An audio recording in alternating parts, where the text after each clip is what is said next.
Kita akan belajar pada sore hari ini dan pelajaran kita akan membahas tentang country living, ya, yang sering disingkat menjadi CL. Ya. CL. Dan ini menjadi suatu hal yang menjadi perhatian banyak orang, baik di dalam gereja Advent maupun yang di luar gereja Advent. Sebab mungkin banyak yang tidak menyadari bahwa orang-orang yang bahkan tidak percaya ada Allah, ya, dia tidak mempunyai agama sekalipun, di beberapa negara hidup CL, ya, hidup country living. Kenapa? Karena mereka melihat situasi dunia ini yang tidak menentu. Ada peraturan yang membuat umat ataupun rakyat menjadi susah, ada pembatasan-pembatasan, ada sistem-sistem ekonomi yang menyusahkan rakyat, sehingga mereka hidup di luar kota dan bahkan di tempat terpencil, hidup dengan upaya diri sendiri. Ya. Mereka punya istilah seringkali dalam bahasa Inggris itu off-grid. Ya. Jadi lepas dari semuanya. Listriknya mereka siapkan sendiri, sumber air siapkan sendiri, menanam sendiri, rumah siapkan sendiri, bahkan ada yang membuat di bawah tanah. Karena katanya nanti kalau terjadi perang, mereka bisa bersembunyi di bawah tanah, mereka buat bunker-bunker, buat lumbung-lumbung makanan sendiri di bawah tanah. Ini orang-orang yang tidak percaya ada Allah ini, mereka buat demikian. Jadi CL ini bukan sesuatu yang baru, bukan sesuatu hanya milik gereja Advent sendiri atau umat-umat yang sisa, bukan.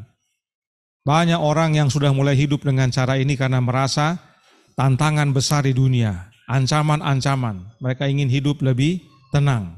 Ya. Oleh karena itu kita perlu bahas supaya umat Tuhan, khususnya umat yang sisa, tidak gagal paham mengenai CL ini. Sebab tidak sedikit kesaksian yang saya terima ataupun tantangan-tantangan yang saya dengar mengenai CL ini. Dan pekabaran sore hari ini merupakan sambungan dari pekabaran yang pernah kita bawakan pada masa pandemi yang lalu, ya. Kita bisa lihat di channel YouTube Yohanes 173 dengan judul Hidup di Pedesaan. Di situ kita belajar pentingnya hidup di pedesaan. Dan kita menghimbau orang untuk hidup di pedesaan. Karenanya pekabaran sore hari ini bukan menolak CL, ya, karena ada orang mengira saya ini anti CL. Saya bukan anti CL atau menolak CL atau melawan CL, tidak. Saya anti dan menolak fanatisme CL. Itu yang saya himbau selama ini. Karena orang banyak fanatik dengan CL. Seakan-akan kalau sudah CL, dia pasti selamat, dan yang belum CL tidak selamat. Ada yang begitu. Dan saya menentang yang begitu. CL bukan jalan keselamatan. Jalan keselamatan hanya satu, yaitu siapa? Yesus Kristus. Ya. Jadi pekabaran sore hari ini kita sampaikan karena ada perkembangan-perkembangan yang terjadi yang perlu perhatian kita semua. Dan penting ditanggapi agar menjadi pembaharuan dan bahkan pertobatan bagi semua. Semua artinya yang sudah CL atau yang belum CL. Atau bahkan tidak sadar dia sudah CL. Ya. Perlu dipahami kembali bahwa ini pekabaran untuk menghimbau dan bukan menolak. Kita mau menghimbau agar kita CL dengan cara yang benar, yaitu cara roh nubuat. Nah, sebelum kita lanjutkan, kita perlu ingat kembali arahan Nyonya White berikut ini. Yang pertama dari Testimonies for the Church, volume 5, halaman 696 paragraf 1, yang dicetak tahun 1882. Penting saya sebutkan tahunnya supaya lihat, ada urutan dari apa yang Nyonya White kabarkan. Dia katakan begini, dan sekarang bagi semua yang memiliki hasrat akan kebenaran, saya menyampaikan, jangan percaya pada laporan yang tidak diautentikasi tentang apa yang telah dilakukan atau dikatakan atau ditulis oleh saudari White atau Sister White, yaitu Nyonya White ya. Jika Anda berhasrat untuk mengetahui apa yang telah Tuhan ungkapkan melalui dia, bacalah karya-karyanya yang diterbitkan. Ini dia katakan tahun 1882. Jadi, Nyonya White meminta para pembaca untuk membaca tulisan-tulisannya yang diterbitkan. Nah, ini dinyatakan tahun 1882. Dia masih hidup. Nah, oleh karena itu kita harus tahu yang diterbitkan itu apa syaratnya. Kita harus baca yang dia terbitkan, dan kalau diterbitkan berarti ada syarat sebelum diterbitkan. Kita baca apa yang dia katakan tahun 1894. Ini 1882. 1894 dia berkata, "Saya memeriksa semua terbitan saya dengan cermat. Saya berhasrat agar tidak ada yang muncul dalam cetakan tanpa investigasi yang cermat." Artinya, Nyonya White sebelum tulisannya naik cetak, dia apa? Dia baca, dia periksa. Ya. Kenapa harus dia baca dan dia periksa? Tahun 1902, dalam surat nomor 133 paragraf 4 dia berkata, "Saya membaca semua yang disalin untuk melihat bahwa semuanya sebagaimana mestinya. Saya membaca semua naskah buku sebelum dikirim ke percetakan." Dia mau pastikan bahwa apa yang dia tulis saat disalin untuk dicetak sama dengan yang dia tulis, sehingga apa yang semestinya dikabarkan tetap tercantum dalam yang disalin. Karena yang menyalin itu bukan dia lagi. Itu sudah diketik untuk siap dicetak. Nah, dia harus pastikan, dia harus baca, investigasi dengan cermat supaya sebagaimana mestinya. Ini penting kita tahu sebab dalam menerbitkan buku-buku yang dia tulis, Nyonya White tidak sembarang terbitkan. Dia harus cek sebelum diterbitkan. Dan kalau dia harus cek sebelum diterbitkan, artinya dia masih hidup. Ya. Dia masih hidup. Nah, kenapa kita perlu tahu ini lagi atau kita perlu ingat? Karena buku Country Living dalam halaman 3 paragraf 1, penyusunnya berkata, Country Living pertama kali diterbitkan pada tahun 1946. Nasihat dan peringatannya telah menantang banyak umat Advent untuk mengkaji secara cermat dampak kehidupan perkotaan terhadap kehidupan mereka dan mengevaluasi kembali di mana mereka memilih untuk tinggal. Jadi penyusun buku Country Living ini akui bahwa buku ini pertama kali dicetak tahun 1946. Nah, kapan Nyonya White meninggal? Nyonya White meninggal tanggal 16 Juli tahun 1915. Karenanya, pada waktu buku ini dicetak, apakah Nyonya White masih hidup? Tidak lagi, dia sudah meninggal. Ingat tadi, dia bilang, kalau mau dapat kebenaran, baca tulisan saya yang diterbitkan. Dan yang diterbitkan oleh saya periksa dengan cermat. Saya investigasi apakah demikian yang disalin dengan aslinya. Supaya pekabarannya itu sesuai dengan semestinya. Karenanya buku ini dicetak tahun 1946, Nyonya White tidak bisa periksa lagi. Sebab dia sudah meninggal 31 tahun sebelumnya. Buku ini naik cetak tanpa pemeriksaan cermat oleh Nyonya White. Sementara buku ini isinya adalah kutipan-kutipan dari tulisan-tulisan roh nubuat yang dikompilasi oleh penyusun buku ini. Jadi orang yang menyusun atau tim yang menyusun mengumpulkan kutipan-kutipan dari berbagai macam sumber tulisan roh nubuat, lalu digabungkan dan diberilah judul buku Country Living. Seandainya Nyonya White masih hidup pada saat ini dicetak, dia tentunya harus periksa terlebih dahulu. Dan kalau dia dapat tidak sesuai, tentunya dia akan berikan arahan. Sayangnya buku ini tidak bisa dia periksa sebab dia sudah meninggal. Nah, ingat tadi, di awal tadi di tahun 1882, Nyonya White bilang apa? Jangan percaya pada laporan yang tidak diautentikasi tentang apa yang telah dilakukan atau dikatakan atau ditulis oleh Nyonya White. Ini suatu pedoman yang keras. Dia bilang jangan percaya tulisan yang meskipun katanya oleh Nyonya White, tapi tidak diautentikasi oleh Nyonya White. Jangan percaya. Ini dia yang bilang ini, bukan saya yang bilang.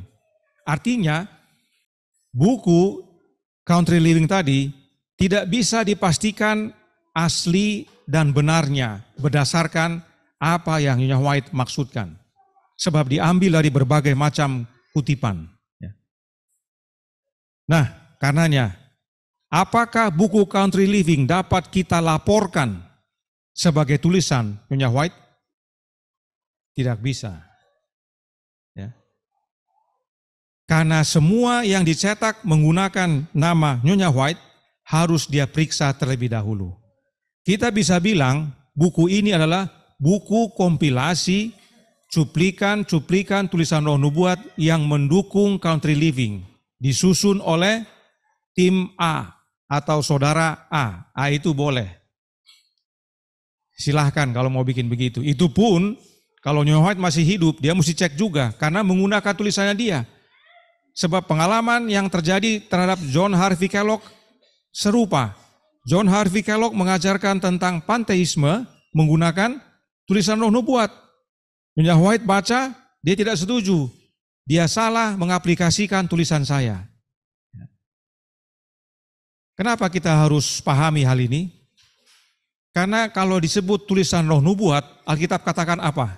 Itu adalah kesaksian Yesus Kristus. Kesaksian Yesus Kristus kita mau cuplak-cuplik sembarangan, bahaya. Nanti makna dan pesannya bisa berubah. Ya. Karenanya ini bukan untuk mendiskreditkan buku Country Living. Oh bukan.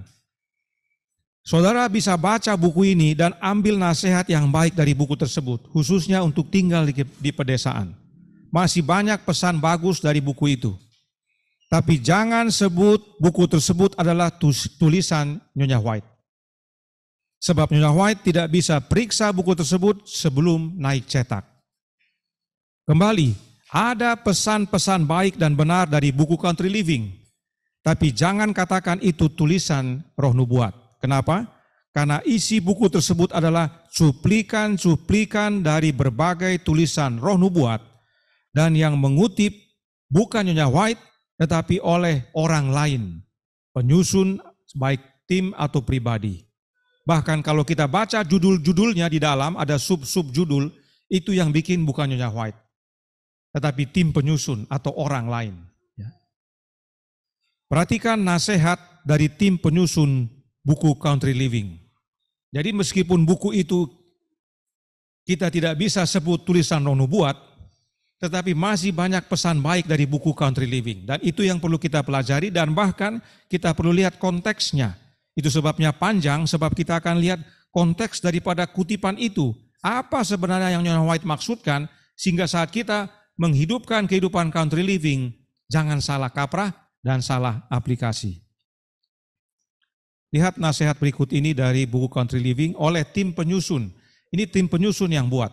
Dia bilang begini, tulisan Ellen G. White berulang kali menekankan manfaat hidup di pedesaan.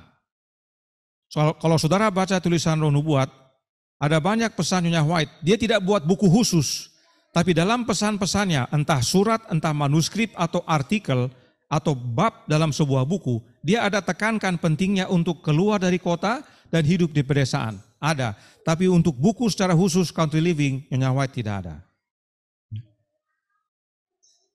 Sebagaimana kondisi di dunia, kita semakin mendekati peristiwa-peristiwa terakhir, umat Advent hari ke-7 mengingat instruksi Tuhan tentang meninggalkan kota-kota dengan kemacetannya, korupsinya, dan konflik-konfliknya. Kota-kota tidak menyediakan lingkungan yang sehat bagi keluarga Kristen. Betul ini? Betul ya? Betul. Kalau saudara lihat kehidupan di kota, adakah kita sebagai umat yang mau menyambut kedatangan Kristus yang kedua kali tinggal di kota-kota yang demikian? Ya, tentu tidak. Banyak sekali pengalihan setan yang mengganggu kita. Ya, pengalihan yang setan buat yang mengganggu kita. Jadi apa yang dinasihatkan oleh penyusun benar. Ini yang membuat penyusun. Ya. Tetapi meskipun kita dihimbau keluar dari kota dan hidup di pedesaan, perhatikan nasihat penyusun. Namun nasihat dalam buku ini juga memperingatkan agar tidak bertindak gegabah. Setiap orang atau keluarga hendaknya mempelajari instruksi tersebut, memikirkan dan mendoakannya, mengidentifikasi dan mengevaluasi pilihan-pilihan yang ada, dan meminta Allah untuk membuat jelas pimpinannya. Ini nasihat bagus atau tidak? Bagus. Ya. Ini nasihat yang baik dari tim penyusun. Kenapa? Karena banyak orang yang hanya ikut-ikutan. Dan banyak orang yang menjadi fanatik dengan country living. Oleh karena tidak belajar dengan benar dan tidak meminta kepada Tuhan agar pimpinannya lebih jelas. Bahkan ada kesaksian dari mereka yang sudah CL. Mereka harus terpisah dengan suami atau istri dan anak-anak hanya karena country living. Sebab ada yang suaminya tidak setuju, ada juga istrinya yang tidak setuju, atau anak-anaknya juga tidak setuju. Artinya secara keluarga mereka belum belajar, belum mendoakannya, mengevaluasi pilihan-pilihan yang ada.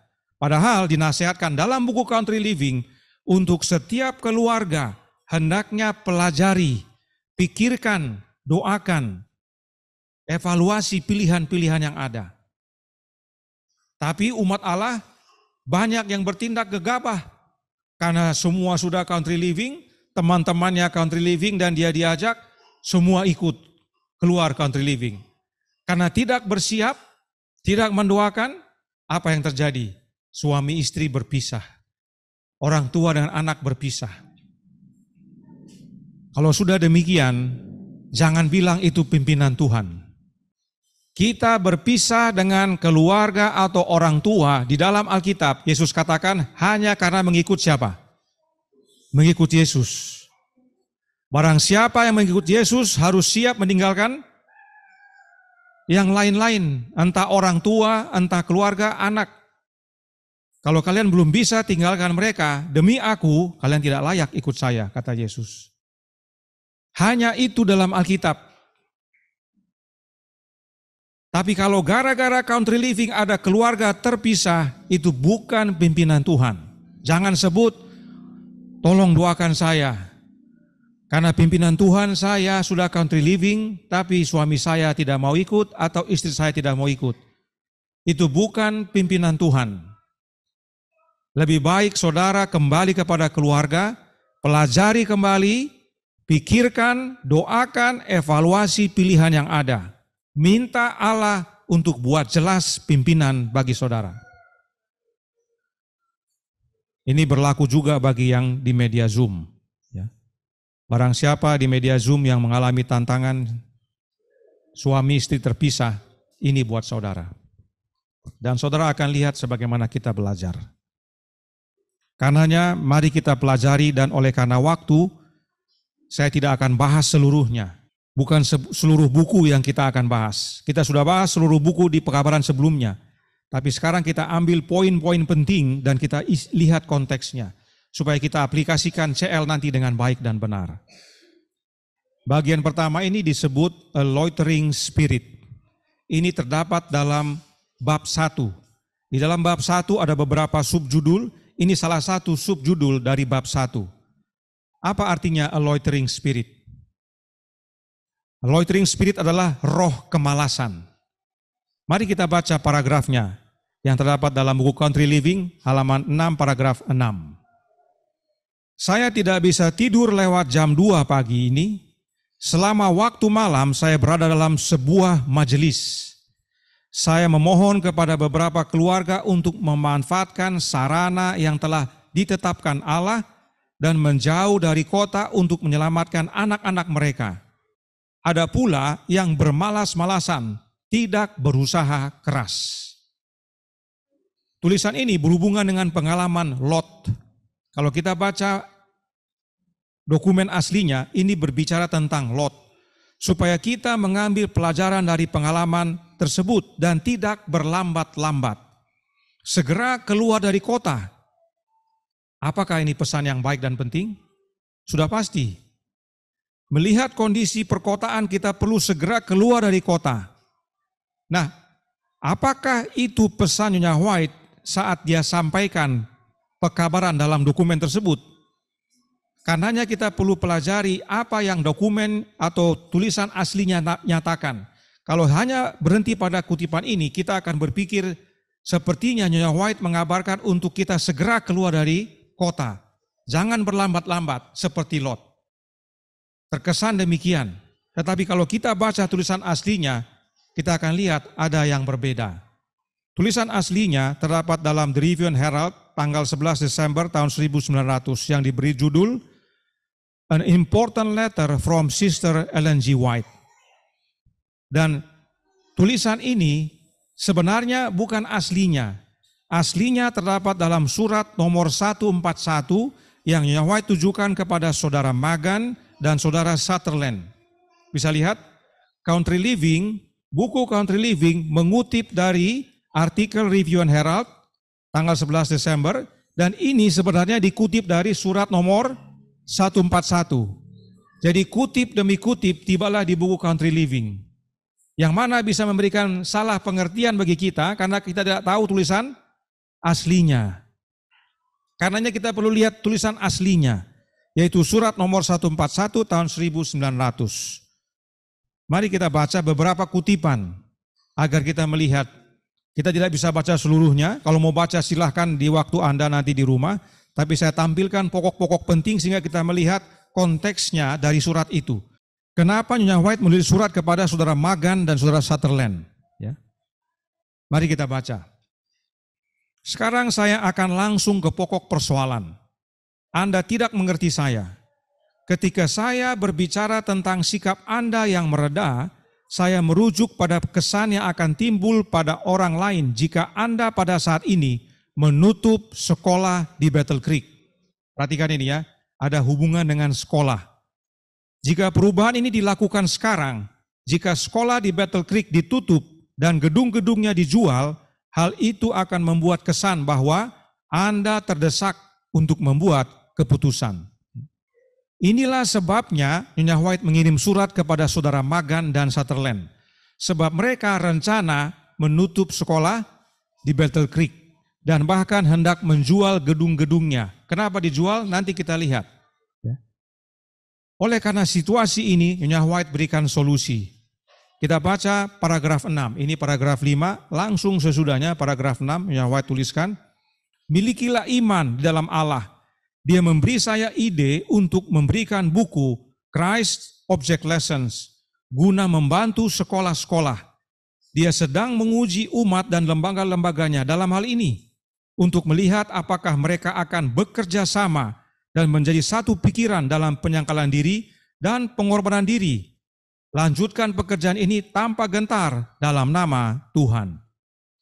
Jadi, untuk membantu agar sekolah di Battle Creek tidak ditutup dan tidak dijual gedung-gedungnya, Nyonya White menerima ide dari Allah untuk menjual buku Christ Object Lessons yang diterbitkan tahun 1900 juga. Jadi surat ini dibuat tahun 1900, buku itu juga terbit tahun 1900. Nyonya White bilang untuk menolong supaya jangan ditutup, jual buku ini. Melalui proyek ini Allah ingin melihat, proyek apa itu? Menjual buku itu. Allah ingin melihat apakah orang-orang dalam lembaga sekolah mau bekerja sama atau tidak. Dan untuk itu, Nyonya White menggunakan ilustrasi Nuh. Kita baca dalam paragraf 3. Kita kembali ke atas. Paragraf 3 berkata, banyak orang yang membantu Nuh membangun bahtera yang tidak percaya akan pekabaran yang mengejutkan itu. Artinya mereka yang bantu Nuh bikin bahtera itu nggak percaya dengan khotbahnya Nuh. Yang tidak menyucikan diri mereka dari segala prinsip yang salah, yang tidak mengatasi godaan untuk melakukan dan mengatakan hal-hal yang sepenuhnya bertentangan dengan pikiran dan kehendak Allah. Bisa lihat saudaraku dalam Tuhan, pada zaman Nuh, banyak yang bantu Nuh membangun bahtera. Artinya banyak yang bekerja di mission, kalau kita menggunakan istilah sekarang. Tetapi mereka tidak percaya bahwa air bah akan melanda dunia. Demikian juga mereka yang bekerja di mission atau di ladang Tuhan, tidak semua percaya Yesus datang segera. Mereka tidak kuduskan diri dan bahkan hidup bertentangan dengan pikiran dan kehendak Allah. Persis dengan khotbah tadi pagi ya. Kita masih hidup seperti dunia. Penampilan kita, gaya hidup kita, obrolan kita, semuanya seperti dunia. Tapi mengaku umat Allah yang menantikan Yesus datang segera. Umat Allah harus berbeda dengan dunia, bukan mirip dengan dunia. Jadi Nyonya White gunakan ilustrasi Nuh untuk mengamarkan orang-orang dalam mission yang waktu itu sedang menghadapi masalah, yaitu sekolah di Battle Creek mau ditutup. Kalian ini semua adalah pekerja Allah. Allah sedang uji, mau nggak kalian kerjasama? Nuh saja banyak yang bantu dia, tapi yang bantu dia itu belum tentu percaya.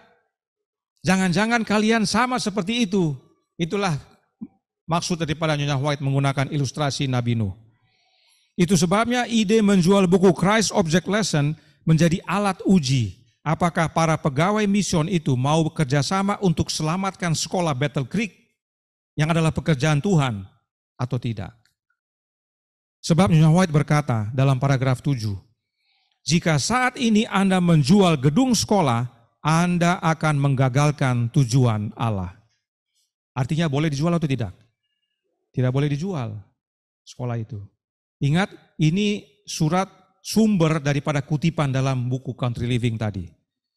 Karenanya Nyonya White nasihatkan agar saudara Magan dan saudara Sutherland untuk mendorong setiap keluarga, kata Nyonya White, dorong setiap keluarga, setiap jemaat untuk bekerja semaksimal mungkin.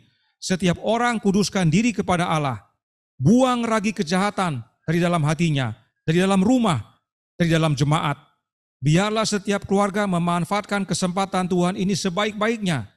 Biarlah penyangkalan diri dan pengorbanan diri dinyatakan. Artinya, Nyonya White minta agar semua kerjasama, agar pekerjaan Allah di Battle Creek tidak berhenti, tetap berjalan. Bahkan Nyonya White berkata, masih dalam paragraf ke-7, biarlah para guru di sekolah melakukan apa yang dilakukan hamba-hamba Allah lainnya. Apa itu? Memotong gaji mereka. Di zaman itu, pegawai mission ada yang rela gajinya dipotong supaya pekerjaan Allah tetap berjalan. Di zaman ini adakah? Biarlah pegawai mission yang jawab, jangan kita tidak tahu. Opung pernah? Oh, Opung pernah. Opung ini pegawai mission, pensiunan dari mission. Dia pernah dipotong gajinya untuk menopang pekerjaan Tuhan. Oh, ada kesaksian. Di zaman itu ada. Itu sebabnya Nyonya White kasih anjuran. Pengorbanan diri ini dituntut dari kita semua, katanya. Biarlah semua orang menempatkan diri mereka di tempat di mana mereka pasti akan menerima jawaban atas doa-doa mereka. Adalah pekerjaan Allah yang sedang dipertaruhkan. Pekerjaan Allah di Battle Creek sedang dipertaruhkan. Kita harus pertahankan tetap berjalan. Apalagi yang Nyonya White sampaikan guna membantu sekolah di Battle Creek ini. Kita baca paragraf 10. Biarlah para penjual buku melakukan yang terbaik dalam menjual buku Christ Object Lessons. Pekerjaan mereka akan mempunyai maksud ganda.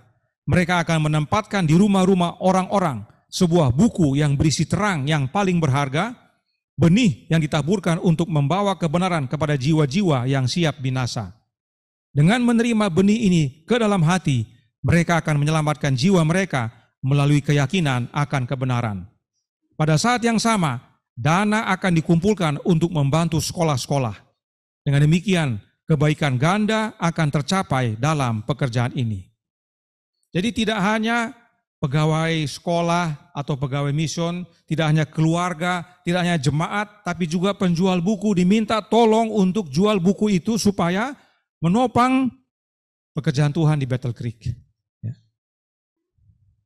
Lalu apa hubungannya dengan Lot? Karena kutipan yang dikutip tadi itu berhubungan dengan Lot kalau saudara baca. Apa hubungannya dengan Lot? Lot punya roh berlambat-lambat, a loitering spirit.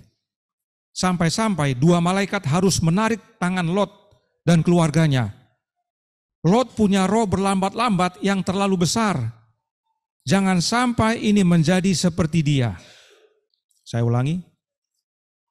Jangan sampai umat-umat saat itu yang di Battle Creek menjadi sama seperti dia. Berlambat-lambat. Nyonya White gunakan ilustrasi Lot agar umat-umat saat itu tidak berlambat-lambat dalam menyambut panggilan Allah. Apa panggilan Allah? Menjual buku Christ Object Lessons supaya hasil penjualannya untuk menopang sekolah di Battle Creek agar jangan ditutup dan tidak perlu jual gedung-gedungnya. Sebab sekolah itu adalah tujuan Allah, maksud Allah. Tidak boleh tutup, harus jalan. Itu ilustrasi yang Nyonya White gunakan. Karena berarti saat itu apa yang Nyonya White lihat? Orang-orang di zaman itu berlambat-lambat. Tidak mungkin Nyonya White gunakan ilustrasi Lot kalau memang orang zaman itu aktif langsung bekerja. Tapi karena tidak ada solusi, saudara Magan dan Sutherland berniat untuk jual dan tutup sekolah. Artinya orang-orang tidak punya niat untuk menjaga pekerjaan Tuhan.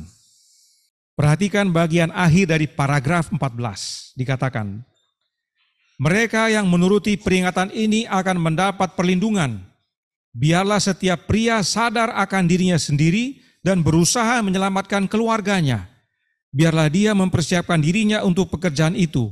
Allah akan mengungkapkan dari titik ke titik apa yang harus dilakukan selanjutnya. Kalau saudara baca buku Country Living, saudara akan temukan kalimat ini juga. Dan pada awalnya, pada saat saya membaca kutipan ini saya pahami sebagai kita harus meminta kepada Allah untuk menunjukkan kepada kita dari titik ke titik untuk hidup country living. Untuk pimpin kita dari titik ke titik agar kita tiba di tempat country living yang Tuhan kehendaki. Itu pada awalnya pada waktu saya baca ini buku Country Living. Tapi pada waktu saya baca dokumen aslinya, bukan itu maksud Tuhan. Setelah membaca surat 141 ini, kutipan ini mengamarkan kita untuk turut akan peringatan Allah sebagaimana Allah peringatkan Lot sebagaimana Allah memperingatkan Lot demi keselamatan keluarga kita dan untuk bekerja bagi Allah. Dan apa yang harus dilakukan Allah akan Dia tunjukkan dari satu tempat ke tempat yang lain, satu titik ke titik yang lain. Coba ingat kembali peristiwa Lot. Pada waktu ditarik keluar, apa yang dikatakan kepada Lot? Kamu lari kemana katanya? Disuruh lari ke gunung. Tapi dia negosiasi, minta dekat kota yang terdekat. Ke kota Zoar. Tuhan sudah kasih tunjuk, kamu ke sana. Tapi dia tawar lagi, kalau boleh di sini saja. Ya. Jadi artinya, dari pengalaman Lot ini, Nyonya White mau tunjukkan kepada kita, kalau kita menerima panggilan dari Allah, Dia akan tunjukkan kepada kita apa yang harus dilakukan dari titik ke titik. Ya. Kalau hanya dikutip ini saja, terkesan kepada kita bahwa ini adalah nasihat kepada umat-umat Allah untuk hidup country living, dan pada saat kita keluar dari kota, Tuhan akan pimpin dari titik ke titik. Bukan berarti tidak bisa, bukan berarti itu tidak bisa diaplikasikan kepada country living, bukan. Itu bisa diaplikasikan, tapi dokumen ini aslinya berbicara bukan itu. Dokumen ini berbicara bahwa kita harus belajar dari pengalaman Lot, bahwa dia dipanggil keluar karena kota akan binasa, dan kemana dia akan pergi, Tuhan akan pimpin dari titik ke titik. Apa yang akan dilakukan, Tuhan akan nyatakan. Demikian juga kamu, hai pegawai-pegawai Battle Creek, terima panggilan Allah, dan Allah bilang jual buku ini, pergi jual. Nanti sesudah itu dia akan kasih tahu apa lagi akan dilakukan. Itu yang Nyonya White mau sampaikan melalui pengalaman Lot. Nah, apakah buktinya kutipan ini bukan tentang country living? Karena dalam paragraf berikutnya Nyonya White jelaskan, paragraf 15. Ini paragraf 14, berikutnya 15 dikatakan, dengarkanlah suara Allah melalui Rasul Paulus. Kerjakan keselamatanmu dengan takut dan gentar. Karena Allah lah yang mengerjakan di dalam kamu baik kemauan maupun pekerjaan menurut kerelaannya. Filipi 2 ayat 12 dan 13. Lot menapaki dataran itu dengan langkah enggan dan lambat. Bayangkan, keluar dari kota saja dia sudah lambat-lambat. Berjalan di pelariannya itu pun dia enggan dan lambat. Dan telah begitu lama bergaul dengan para pekerja jahat sehingga dia tidak dapat melihat bahayanya sampai istrinya berdiri di dataran sebagai tiang garam selamanya. Inilah maksudnya pada waktu Nyonya White katakan di paragraf 14. Agar para pria, yaitu para suami, sadar akan dirinya dan berusaha selamatkan keluarganya. Pengalaman Lot ini pengalaman yang membawa kebinasaan bagi keluarga. Dia berlambat-lambat, keluarganya binasa. Hal yang sama Nyonya White aplikasikan kepada sekolah Battle Creek. Kalau kalian berlambat-lambat, bukan hanya sekolah ini tutup, tidak bisa ditolong, pekerjaan Allah terhenti, tetapi keluarga kalian juga binasa. Sebab roh berlambat-lambat untuk menerima panggilan Allah itu dilihat sama keluarga. Istrinya Lot melihat Lot berlambat-lambat karena dia terpengaruh dengan kondisi di kota, di Sodom. Yang mana dia juga berpikir kalau begitu saya juga tidak masalah lihat ke belakang. Itu sebabnya dia menoleh dan akhirnya jadi tiang garam. Inilah pesan yang Nyonya White sampaikan kepada mereka betapa pentingnya kalian para pegawai mission di Battle Creek menerima panggilan Allah ini untuk bekerja, terutama para pria untuk selamatkan keluarga. Jangan berlambat-lambat. Tapi karena Lot berlambat-lambat, istrinya binasa. Inilah roh berlambat-lambat yang diamarkan agar jangan terjadi kepada para pegawai sekolah di Battle Creek dan di jemaat, agar segera sambut panggilan Allah untuk jual buku Christ Object Lesson. Sebab tidak hanya menyelamatkan pekerjaan Tuhan, tapi diri sendiri, orang lain dan bahkan keluarga. Ingat tadi, para penjual buku diminta menjual supaya pada waktu ditaruh di rumah orang, benih itu menjadi bagian mereka kalau mereka percaya. Jadi orang-orang yang menerima buku itu pun akan menerima keselamatan. Apa buktinya? Mari kita baca paragraf 16. Saya ingin mengatakan bahwa akan tiba waktunya ketika ada kerelaan untuk keluar dari Battle Creek. Saat ini, biarlah kesabaran bekerja dengan sempurna untuknya. Harus ada pekerjaan yang diselesaikan untuk melaksanakan rencana Allah. Jadikan setiap gerakan sebagai pemberitahuan kepada sang guru dalam pekerjaan menjual buku Christ Object Lessons. Perhatikan ya, diulang-ulang tentang penjualan buku ini. Karena itu ide Allah yang diberikan kepada Nyonya White. Allah menghendaki umatnya dikuatkan untuk melakukan pekerjaan yang belum pernah mereka lakukan sebelumnya. Demi kebaikan mereka dan demi pembangunan tujuannya. Malaikat-malaikat yang melayani akan mengelilingi para pekerja. Keluar dan selamatkan keluarga adalah keluar untuk menjual buku Christ Object Lessons. Sebab itulah panggilan Allah bagi semua pegawai sekolah dan juga para penjual buku, yang jika mereka turuti tidak hanya jadi keselamatan bagi sekolah, tapi juga bagi diri dan keluarga. Perhatikan yang berikut ini, hubungannya dengan menjual buku. Paragraf 17. Biarlah institusi kita melakukan segala upaya untuk membebaskan diri dari utang. Biarlah setiap keluarga bangkit. Biarlah para pendeta gereja kita dan ketua konferens kita sadar. Biarlah rencana Allah berjalan sesuai perintah Tuhan. Kemudian Dia akan memberitahu Anda apa yang harus dilakukan selanjutnya. Ingat tadi, Allah akan menyatakan dari titik ke titik apa yang harus dilakukan. Dikatakan, Dia akan kasih tahu apa yang kita akan harus lakukan selanjutnya. Yang penting para pendeta, para pegawai semuanya sadar dan mau terima panggilan untuk bebaskan diri dari hutang. Jadi sekolah Bethel Creek ini rupanya mengalami hutang yang besar.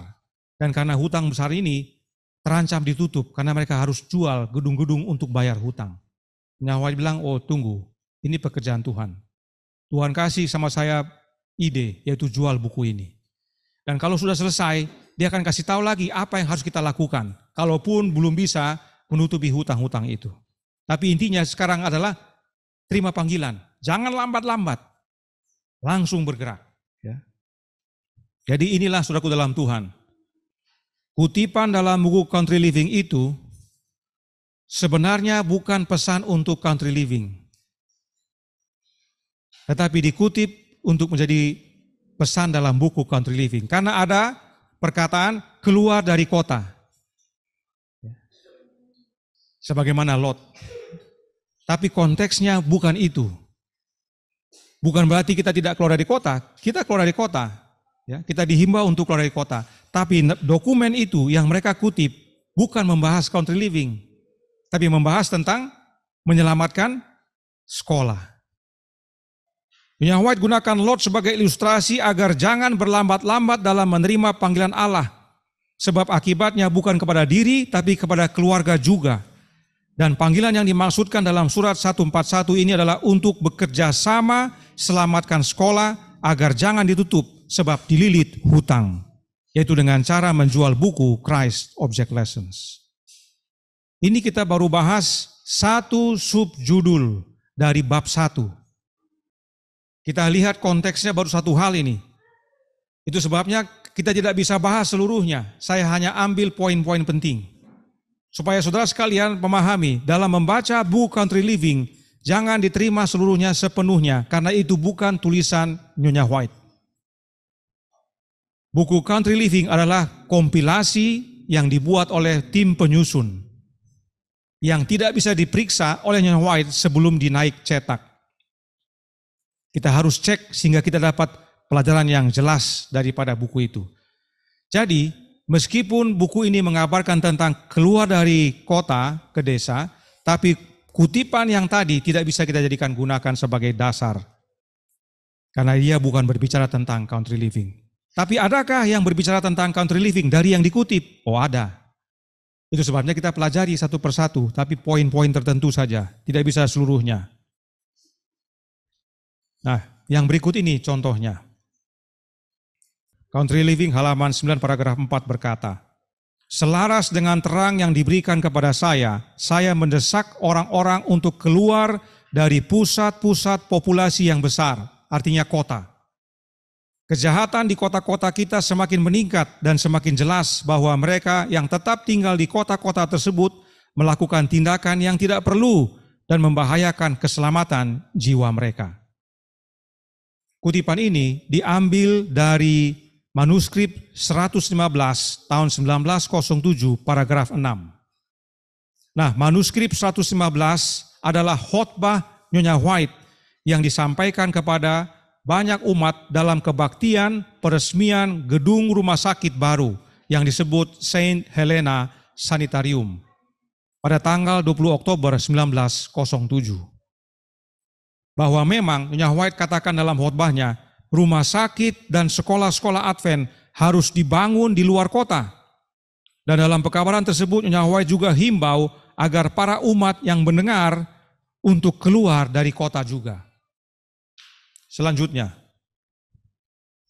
halaman 14 paragraf 4. Siapa yang akan diperingatkan? Kami katakan lagi, keluar dari kota. Jangan menganggapnya sebagai suatu kerugian yang besar, bahwa Anda harus pergi ke bukit dan gunung, tetapi carilah tempat terpencil di mana Anda bisa menyendiri bersama Allah untuk mempelajari kehendak dan jalannya. Ini dalam buku Country Living. Membaca kutipan ini, pikiran kita dibawa kepada pemahaman bahwa kita harus keluar dari kota dan pergi ke bukit dan gunung atau hidup terpencil. Betul? Kalau hanya baca ini. Kalau hanya baca ini kita mengerti demikian. Ya, Tidak heran ada orang yang country living, hidup terpencil di gunung-gunung, di hutan-hutan. Karena dia baca ini. Ya. Inilah pentingnya kita pelajari sesuai konteksnya supaya jangan salah aplikasi. Kutipan ini diambil dari manuskrip 85 tahun 1908 paragraf 16. Apa isi daripada manuskrip 85 itu?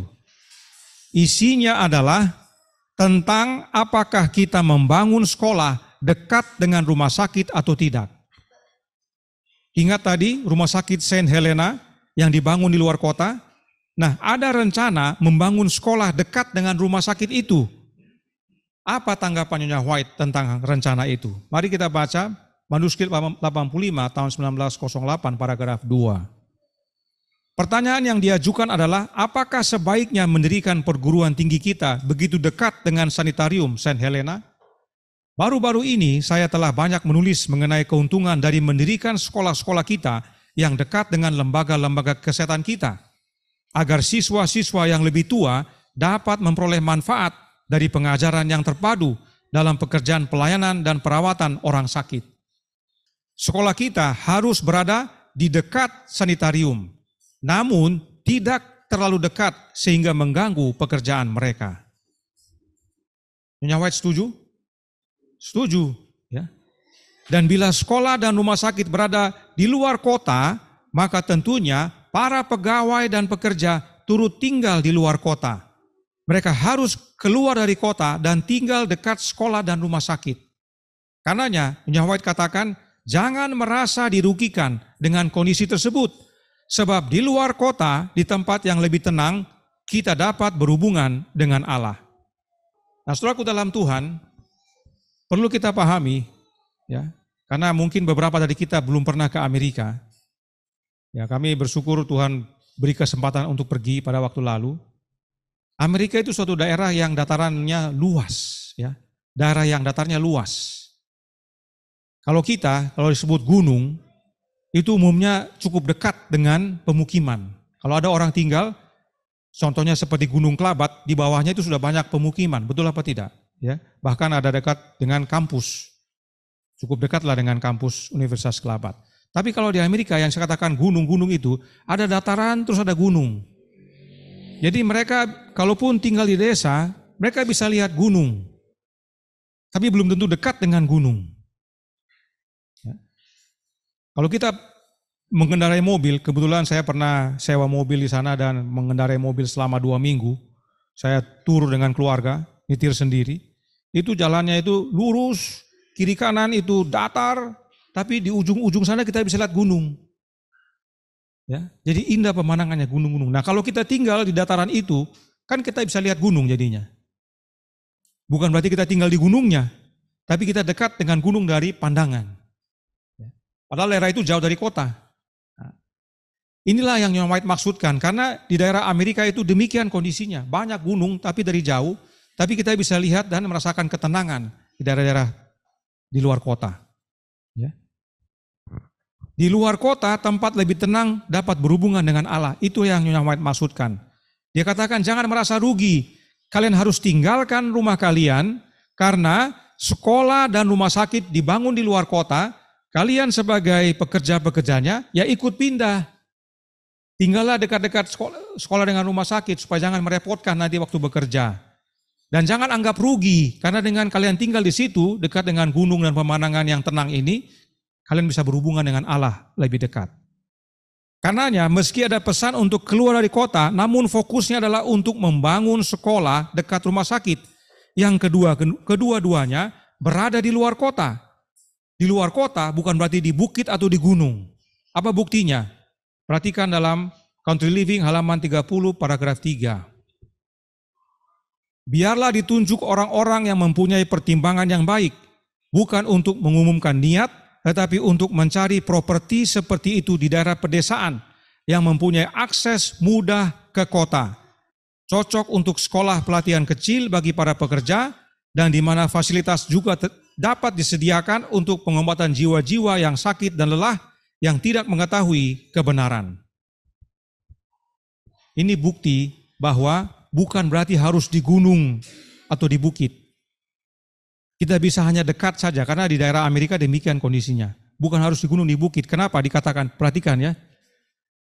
Tetapi untuk mencari properti seperti itu di daerah pedesaan yang mempunyai akses mudah ke kota. Ini satu hal yang perlu diperhatikan oleh mereka-mereka yang country living. Yang sudah maupun yang belum. Karena banyak yang country living ini pergi jauh terpencil, tidak tahu di mana. Country living yang dimaksudkan oleh Roh Nubuat adalah punya akses ke kota. Bahkan mudah akses ke kota. Itu sebabnya pada waktu saudara Nadar ke sini, dia bilang kalian sudah country living di sini. Sebab beberapa tinggal di daerah luar kota Timika dan punya akses ke Timika yang mudah. Jadi meskipun hidup di luar kota atau istilahnya hidup di pedesaan, tetapi harus punya akses mudah ke kota. Namun banyak dari mereka yang country living membuat tempat yang benar-benar jauh dari kota dan bahkan ada yang tinggal di hutan. Seakan-akan bila benar jauh dari kota adalah jaminan keselamatan. Mereka merasa semakin jauh dari kota itulah yang paling benar. Padahal Roh Nubuat katakan harus punya akses. Kenapa harus punya akses? Kita akan pelajari. Supaya kita akhirnya akan melihat apa pesan country living yang Nyonya White sedang maksudkan bagi umat-umatnya. Yang saat ini salah diaplikasikan, baik oleh orang Advent maupun orang yang dikeluarkan dari gereja Advent.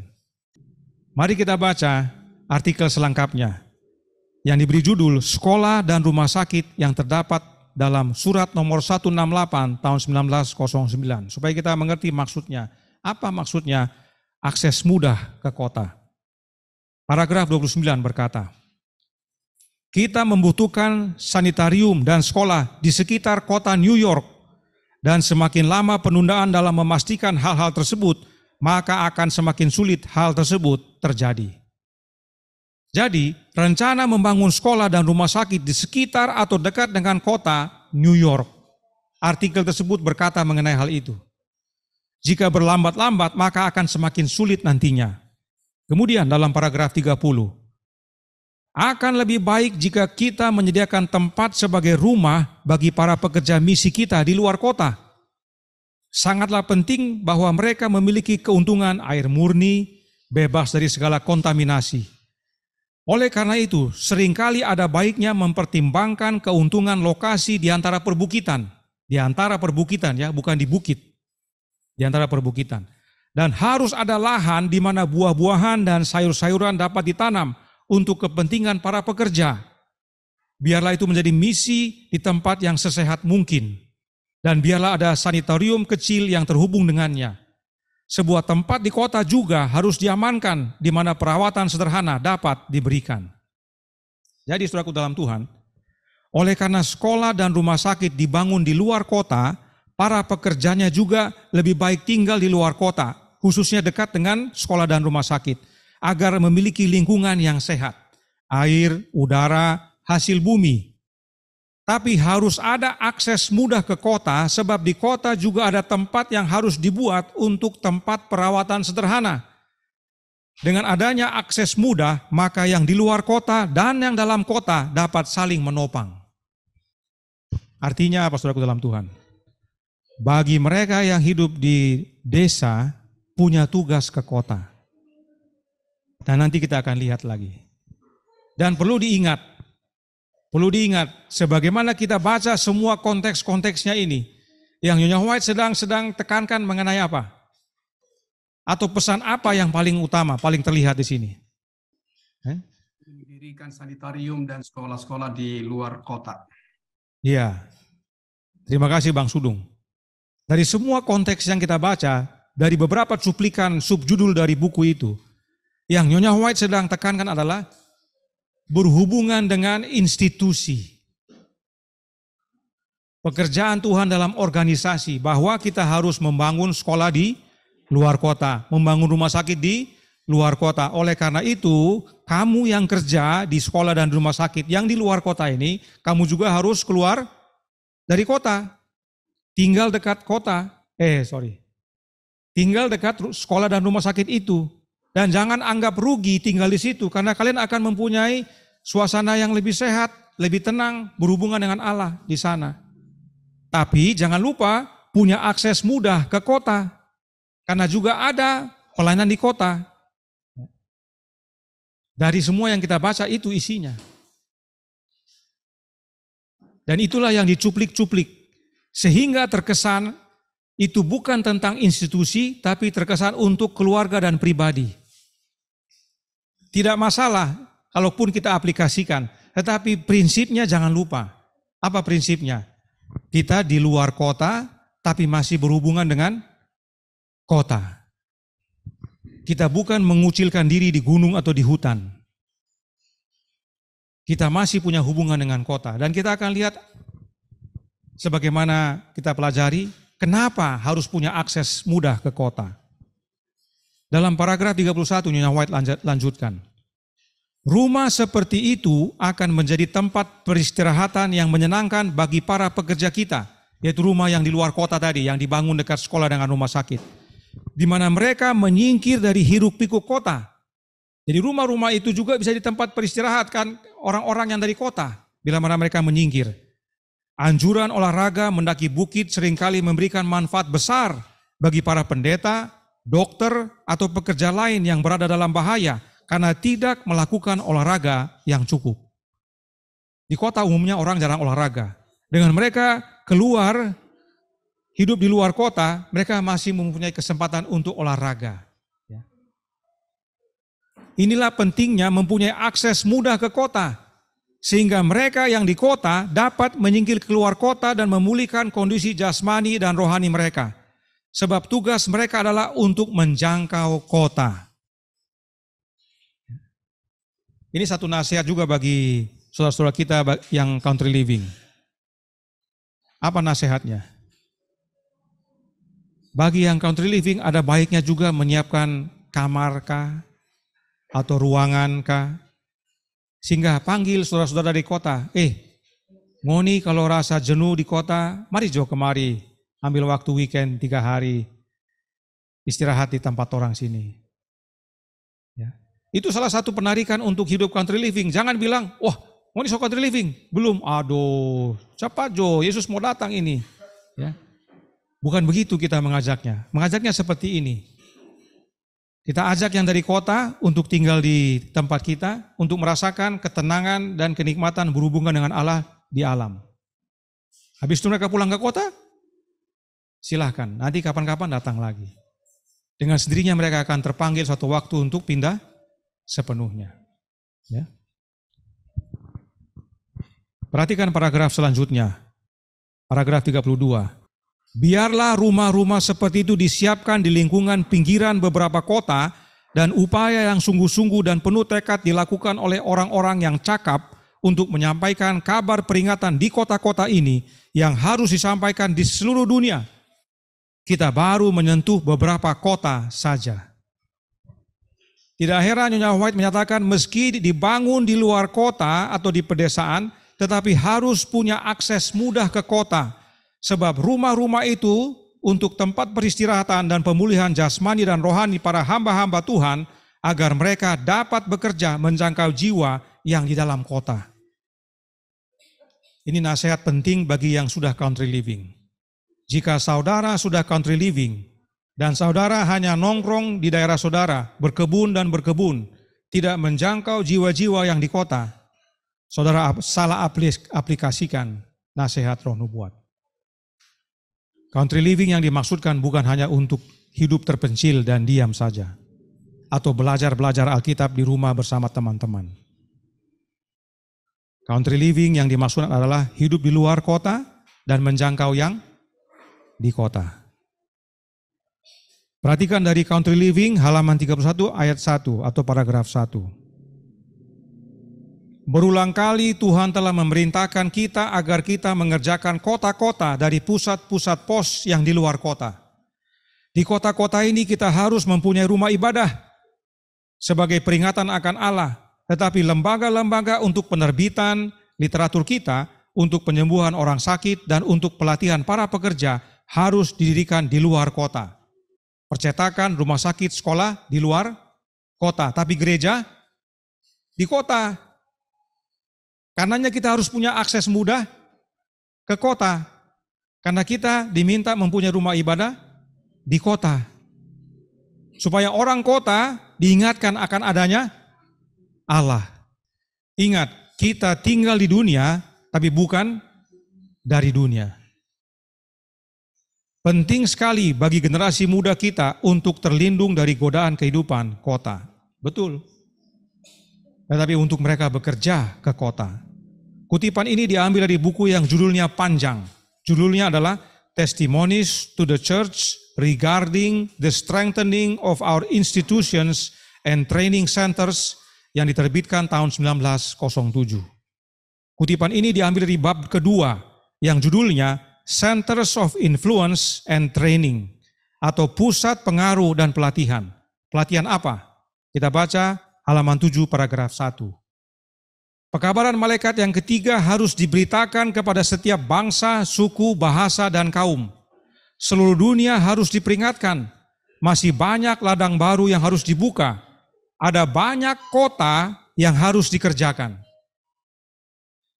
Kalau semua orang Advent atau umat-umat yang sisa keluar dari kota dan tinggal di pedesaan dan hidup terpencil di mana-mana, tidak menjangkau kota, apakah pekabaran malaikat ketiga bisa disampaikan?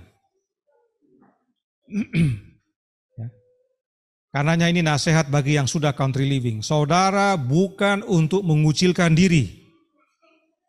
Ya. Kadang-kadang orang mendengar saya berbicara begini, mereka pikir saya menentang country living. Oh tidak. Country living silakan, itu yang baik dan benar. Tapi bukan untuk mengucilkan diri. Untuk kongko-kongko, kumpul-kumpul. Belajar-belajar sendiri di situ. Bukan. Ada kota yang harus kita kerjakan. Jika saudara country living di tempat terpencil dan jauh dari manapun, jika saudara country living dan tidak punya akses mudah ke kota, dapatkah kita terlibat dalam mengabarkan pekabaran malaikat ketiga kepada kota-kota dan dunia? Tentu tidak. Mereka yang hidup terpencil cenderung hanya untuk diri dan keluarganya sendiri, belajar sendiri, atau dengan sesama CL. Apakah itu salah? Tentu tidak. Tetapi jika tidak untuk melatih orang muda agar menjadi juru kabar Allah, maka itu salah. Mau hidup terpencil? Silakan. Tetapi harus keluar untuk menginjil, melatih orang muda untuk bekerja ke kota, mengabarkan. Itulah yang orang Waldensia lakukan. Mereka tinggal di mana orang Waldensia? Di gunung, di goa-goa. Apa kerja mereka? Mereka tulis Injil, mereka tulis buku Injil. Mereka tulis buku Injil, lalu mereka taruh kertasnya di mana? Di lipatan-lipatan pakaian. Terus mereka utuslah ini orang-orang muda ke kota. Di pasar-pasar mereka mulai menjangkau. Siapa yang mau mereka kasih, keluar itu kertas dan bagikan. Jadi kalau saudara mau tinggal di tempat terpencil silakan, mau tinggal di hutan silakan, tapi buat seperti orang Waldensia. Itulah yang Nyonya White sampaikan dalam pekabarannya. Ya. Supaya kita dalam CL ini benar, jangan CL-CL yang fanatik, ya, yang salah kaprah. Ya. Sebab dalam tulisannya Nyonya White katakan kita perlu bangun tempat pelatihan orang muda di luar kota agar jadi juru kabar Allah kepada kota dan dunia. Sebab ada banyak kota yang dikerjakan. Tapi kenyataannya yang CL saat ini hanya sibuk berkebun dan belajar Alkitab sendiri. Betul? Kita baru belajar beberapa subjudul, tapi sudah banyak nasihat untuk kita bertobat agar kita melakukan CL yang benar, baik yang sudah maupun yang belum, agar melakukan CL yang benar. Dan meskipun dinasihatkan untuk membangun sekolah dan rumah sakit di luar kota, termasuk rumah-rumah peristirahatan, tapi juga perlu dibangun tempat pelatihan. Nah, kalau saudara ikuti tadi penjelasannya, bisa kita lihat bahwa bangun sekolah di luar, bangun rumah sakit di luar, percetakan di luar, terus para pekerja bangun rumah di luar, kumpul di situ untuk bekerja dan melayani dan mengerjakan kota dari situ. Terkesan ada suatu, kumpulan. komunitas, ya. Ada komunitas. Nah, buku Country Living bilang begini, halaman 21 paragraf 2. Di zaman kita ini, Tuhan menghendaki agar umatnya tersebar ke seluruh bumi. Mereka tidak boleh membuat suatu perkampungan. They are not to colonize. Kita tidak boleh bikin koloni.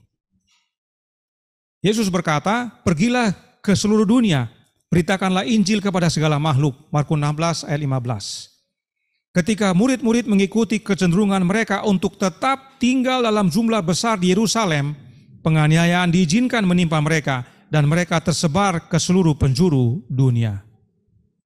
Kutipan ini diambil dari Testimonies for the Church, volume 8, bab 35, yang berjudul Pelajaran dari Masa Lalu. Nyonya White mengambil gambaran sesudah air bah, di mana manusia berkumpul di satu tempat dan akhirnya membuat menara Babel. Akhirnya mereka diserakkan. Demikian juga dengan para murid, ngumpul di Yerusalem, akhirnya mereka harus tersebar gara-gara aniaya. Karenanya dinasihatkan agar kita tidak membentuk koloni atau perkampungan.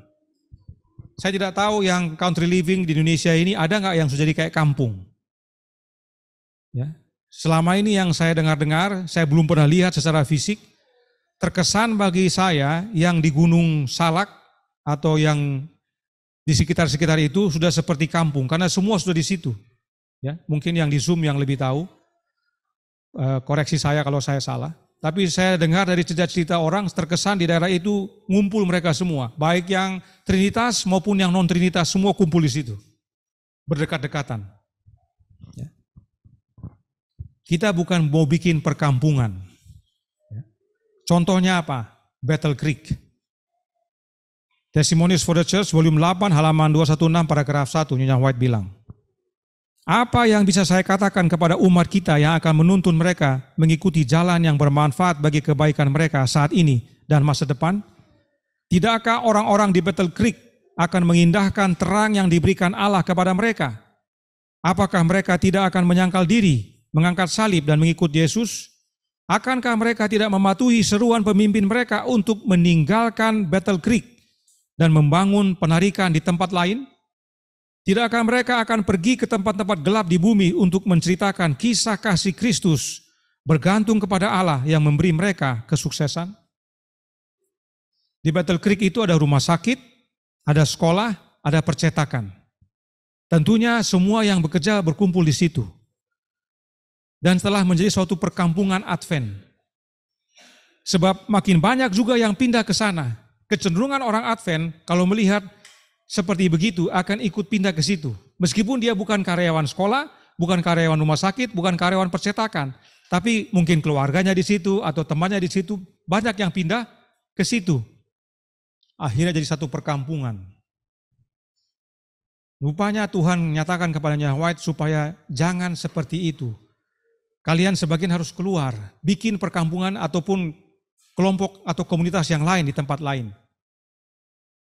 Kenapa? Supaya pekabaran tentang kisah kasih Kristus ini bukan hanya di Battle Creek, tapi tempat lain juga.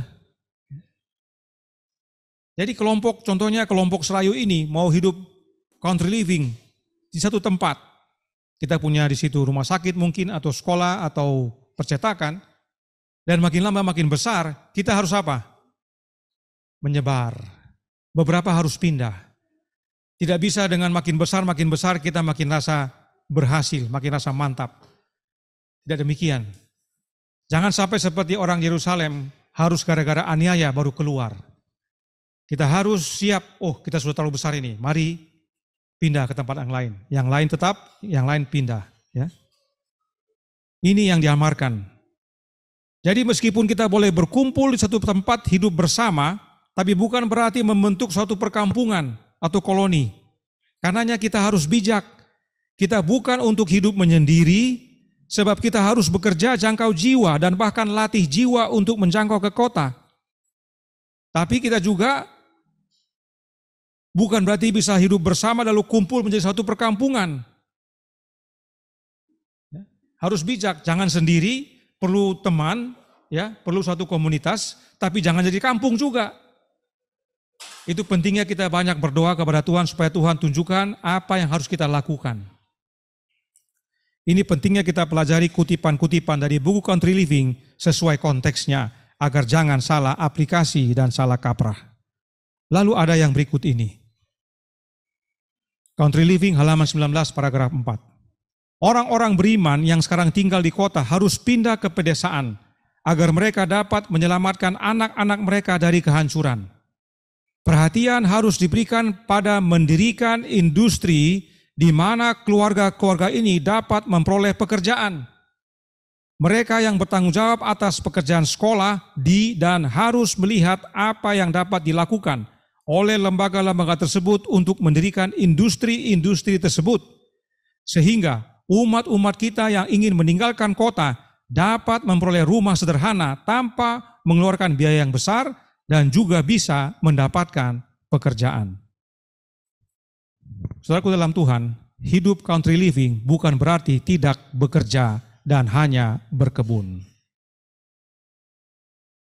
Setiap keluarga perlu bekerja untuk menghidupi keluarganya.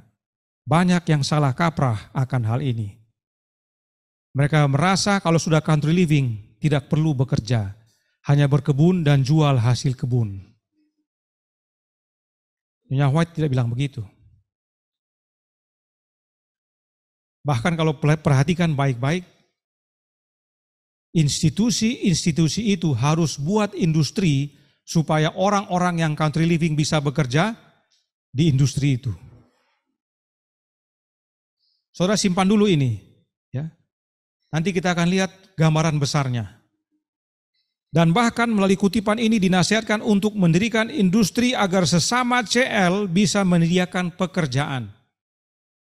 Nah, kutipan ini berasal dari surat nomor 25 tahun 1902. Ini dari paragraf 22.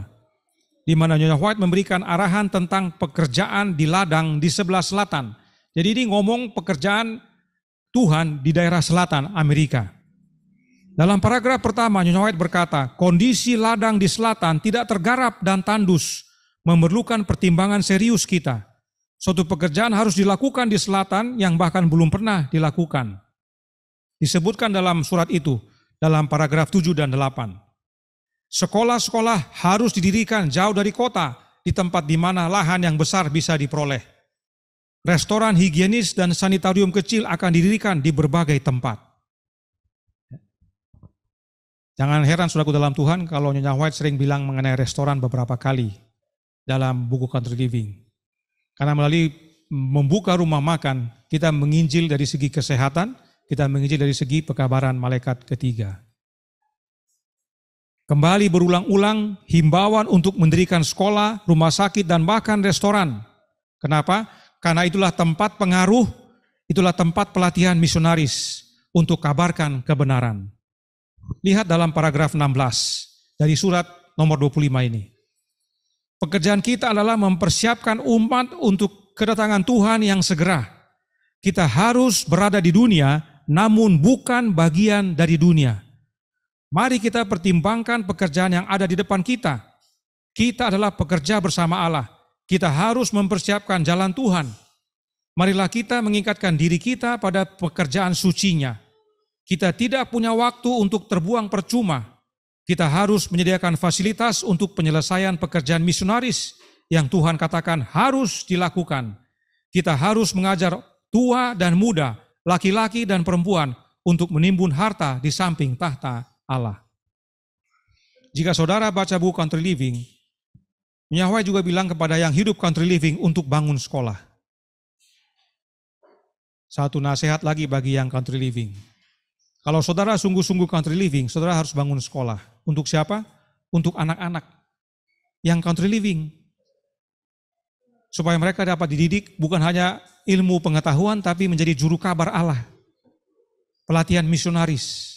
Tidak perlu jauh-jauh ke 1000 misionari. Semua yang country living bisa membuat sekolah kecil untuk melatih anak-anaknya. Kalau belum dilakukan, berarti saudara punya country living belum sesuai. Dalam fasilitas-fasilitas tersebut perlu dibuat industri agar umat-umat yang tinggal di luar kota dapat bekerja dan terima penghasilan. Ya.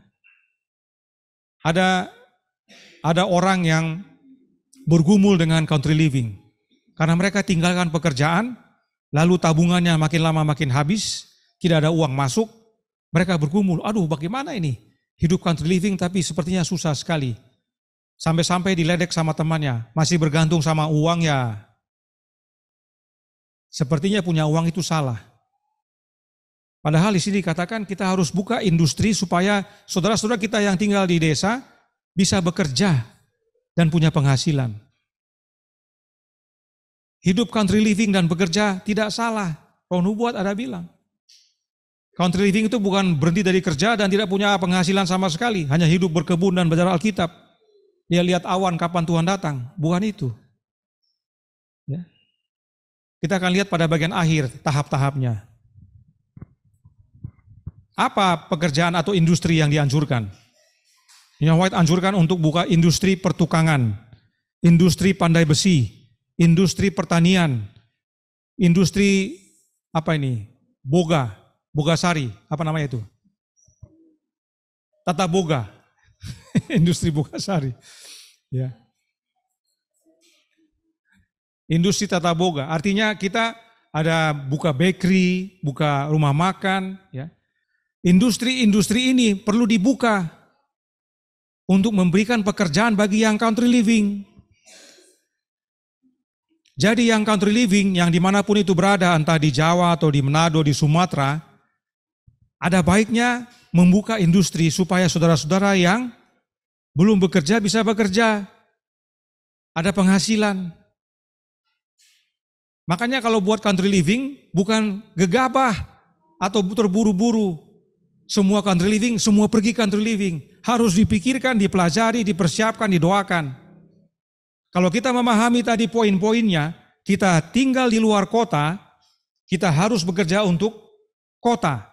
Bekerja apa? Mengabarkan kebenaran. Kita harus buat tempat-tempat pelatihan. Kita harus buat tempat-tempat pengaruh. Oleh karena itu kita harus pikirkan, kalau itu kita perlu dana, perlu anggaran untuk membuat industri, membuat sekolah, atau membuat rumah makan sekalipun. Dengan demikian kita punya program country living itu sesuai dengan roh nubuat dan mempunyai tujuan sebagaimana Tuhan kehendaki. Dia tidak kehendaki kita hanya hidup terpencil atau menyendiri dan sibuk berkebun saja. Bukan. Ya. Karenanya saudara lihat polanya. Ya. Dari tadi kalau saudara perhatikan polanya, kita keluar dari kota, ya kan? Bangun rumah sakit, bangun sekolah, bangun percetakan, lalu semua institusi itu bikin industri supaya orang-orang yang tinggal di luar kota itu yang merupakan pekerja-pekerja daripada institusi itu ataupun yang bukan pekerja institusi dapat bekerja di industri itu. Dan mereka punya akses mudah ke kota sebab yang dikerjakan apa? Kota. Harus menjangkau ke kota. Nah saya tanya, bagi kita semua yang hadir malam hari ini, sore hari ini. Dari apa yang sudah kita baca dan dari pola yang sudah kita lihat melalui ilustrasi ini, apa sebenarnya pesan dari Nyonya White kepada umat-umat Allah? Oh, silakan Opung. Sesudah saya mendengar semua yang tadi, beginilah mulainya pekerjaan Tuhan. Dulu Una itu jauh, tapi bisa ke Bandung. Rumah sakit Advent tadinya di Taman Sari. Ciamplas itu tadinya jauh, tapi dekat. Terus kemudian percetakan Advent itu jauh. Jadi seperti ini persis. Jadi sebenarnya yang begini yang harus. Awalnya begini, awalnya persis seperti ini. Waktu saya masuk di UNAI tahun 59 persis. Kawan-kawan begitu kan. Kelabat juga begitu. Sekolah di Toraja juga begitu kan. Jadi sebenarnya saya waktu saya dengar begini semua. Maksud Ellen G. White kepada kita semua, kalau kita membuat itu seperti ini, nggak dapat seperti itu. Jadi dekat ke kota. Jadi bukan hanya jurusan pendeta, semua orang dilatih untuk menginjil. Kita bagi-bagi traktat, kita pintar lagi. Jadi agak pintar kita ngomong. ini Pak kami memberikan ini begini. Gitu, jadi saya bilang begini persis. Baik, terima kasih Opung. Memang sudah dialami oleh Opung dalam hal ini. Saya juga alami karena anaknya. Dan mengalami apa yang sudah ditentukan ini. Jadi saudaraku dalam Tuhan, gambaran besarnya apa? Nyonya White menerima pesan dari Allah untuk hidup di pedesaan, bukan untuk pribadi atau keluarga sendiri-sendiri. Bukan. Pesan itu untuk organisasi, supaya gereja Advent mempraktekkan ini dan anggota-anggotanya dibawa sebagaimana pesan yang disampaikan oleh Roh Nubuat, supaya orang-orang Advent hidup semuanya di luar kota dan bekerja untuk pekerjaan Tuhan, yaitu di sekolah, di rumah sakit, di percetakan, dan di industri-industri, dan bekerja melatih orang-orang muda untuk menjangkau jiwa-jiwa yang di kota. Kalau semua orang Advent begini di dunia ini, mempraktekkan apa yang Nyonya White nasihatkan, bayangkan, tidak perlu KKR kita. Tidak perlu sibuk-sibuk kita undang-undang pembicara. Karena semua bekerja. Ya, semua bekerja melalui pengaruh pelatihan, pengaruh rumah makan, pengaruh industri, semua di situ. Seperti di Unai, ada departemen pertukangan, orang-orang sekitar bekerja di situ. Mereka mengenal akan Tuhan dari orang-orang yang bekerja di pertukangan. Ada di daerah perkebunan, di dapur, ya. Jadi melalui institusi-institusi itu orang dapat bekerja. Jadi konsep country living ataupun hidup di luar kota yang Nyonya White maksudkan bukan masing-masing. Bukan pribadi-pribadi atau kelompok-kelompok. Ini merupakan suatu proyek besar sebuah organisasi, sebuah umat yang sisa. Yang terpisah dari dunia. Yang tinggal di dunia tapi bukan dari dunia. Agar mereka bekerja untuk mengabarkan Injil kepada dunia. Bangun sekolah, bangun rumah sakit, bangun percetakan untuk menginjil kepada dunia. Melatih orang muda untuk mengabarkan kepada dunia. Itu sebenarnya gambarnya besar, tapi sekarang apa yang terjadi? Bukan ini lagi. Dan sekarang akhirnya umat-umat aplikasikan sesuai dengan pengertiannya masing-masing. Yang satu kemana, bangga dengan kondisinya. Oh, saya sudah country living, lihat nih saya hidup susah ini. Ya. Saya harus cari air, saya harus macul, lihat ini kebun saya ini. Ya, banyak bikin foto, bikin video, macam-macam lah mereka. Karena apa? Karena hanya baca buku country living yang merupakan kompilasi itu. Padahal itu merupakan satu dari bagian gambaran besar yang Nyonya White telah berikan. Yang penting kita ketahui. Jadi saudaraku dalam Tuhan, inilah polanya. Dan kabarkan bagi orang-orang supaya mengikuti pola ini minimum. Kalaupun kita tidak bisa bikin rumah sakit, bikin percetakan, bikin sekolah, minimum kita bikin industri. Kita secara kelompok bikin industri. Mungkin yang gampang adalah seperti rumah makan, sehingga orang lain bisa kerja. Minimum kelompok kita sendiri bisa kerja. Ya, kalaupun dia berhenti dari pekerjaannya, ada sedikit penghasilan buat keluarganya. Karena country living bukan berarti tidak ada kerja, bukan. Salah kaprah namanya itu. Sebab country living ini adalah bagian awal daripada pekerjaan yang kita harus lakukan dalam mempersiapkan umat kepada kedatangan Kristus yang kedua kali. Baik diri maupun orang lain. Karenanya kita masuk ke bagian penutup. Country living halaman 32 paragraf 1. Tidak ada waktu sekarang bagi umat Allah untuk memusatkan kasih sayang mereka atau meletakkan harta mereka di dunia. Waktunya tidak jauh ketika seperti murid-murid mula-mula, kita akan terpaksa mencari perlindungan di tempat-tempat terpencil dan sunyi.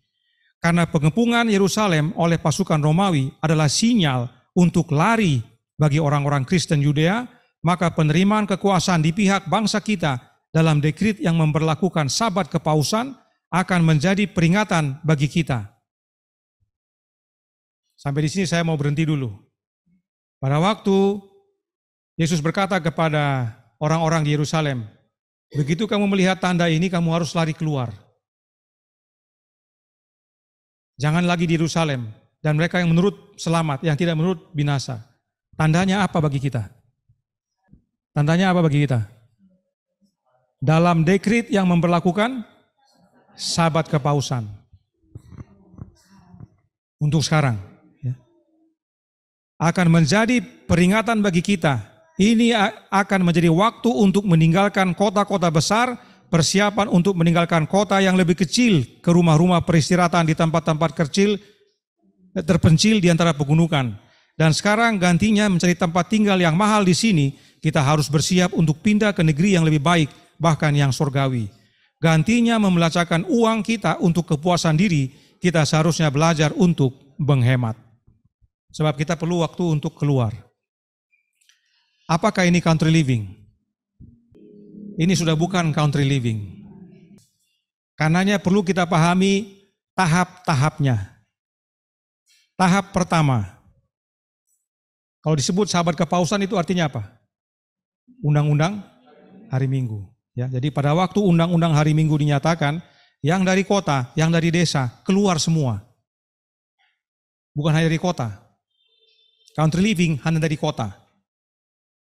Nah, kita baca tahap pertama. Matius 24 ayat 6 sampai 8.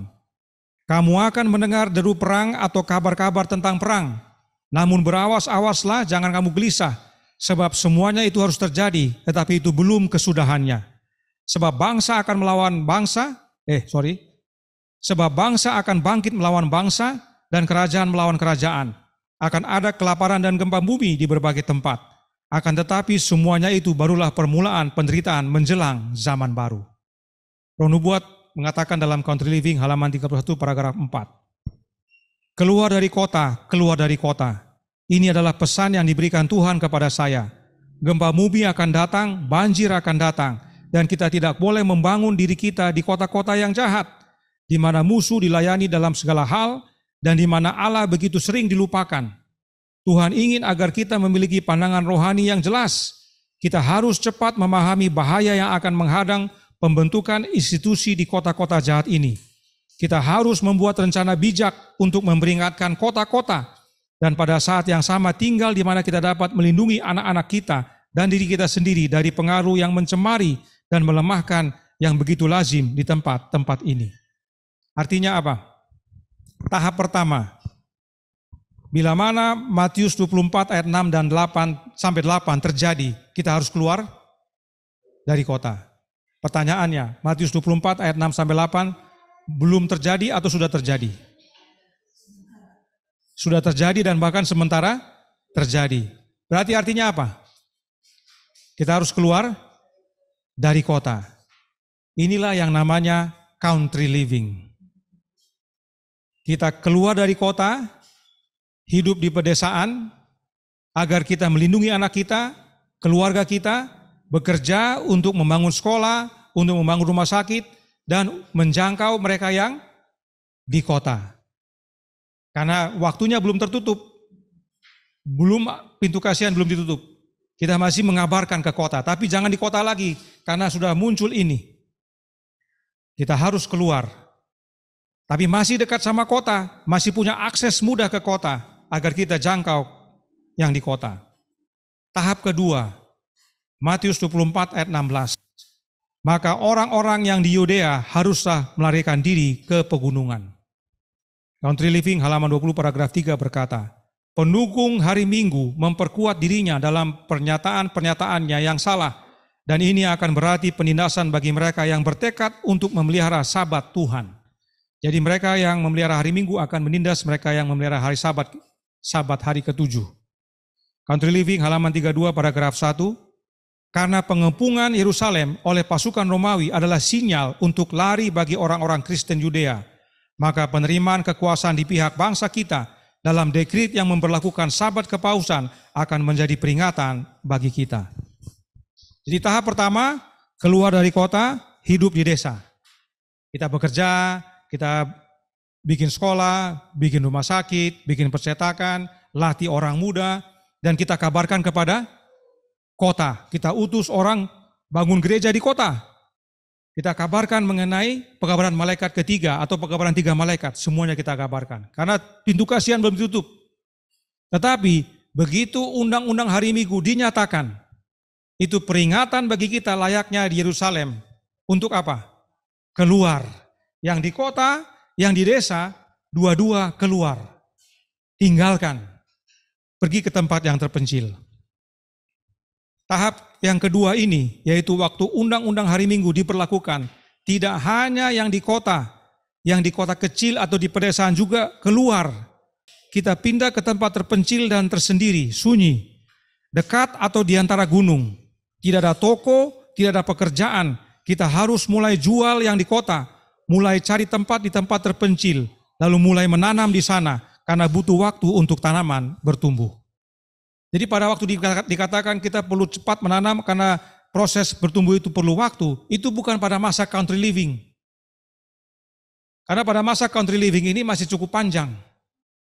Dari zaman Nyonya White sampai sekarang itulah masa country living. Bahkan sampai pintu kasihan ditutup atau pada waktu undang-undang hari Minggu dinyatakan. Tapi begitu undang-undang hari Minggu dinyatakan, kita harus keluar. Semua yang di kota, yang di desa keluar. Dan kita harus mulai bersiap dari sekarang dan mulai tanam di situ. Sebab pada waktu nanti dia tumbuh perlu waktu. Ya. Karenanya yang perlu kita amati tanda-tandanya apa? Tanda-tanda menjelang undang-undang hari Minggu diberlakukan. Kita perlu mengamati peka terhadap perkembangan zaman, berita-berita, dan kondisi-kondisi politik dan agama. Supaya kita sudah mulai bersiap. Itu sebabnya pada waktu yang lalu saya diskusi dengan istri saya. Bagian kita saat ini adalah berdoa kepada Tuhan untuk meminta petunjuk kemana kita lari. Sebab kita sudah country living. Kita dalam masa country living sekarang. Begitu undang-undang hari Minggu dinyatakan, kita harus keluar. Kemana kita keluar? Kita harus berdoa. Supaya mulai nanti, begitu kita lihat tanda-tandanya, kita harus mulai bersiap.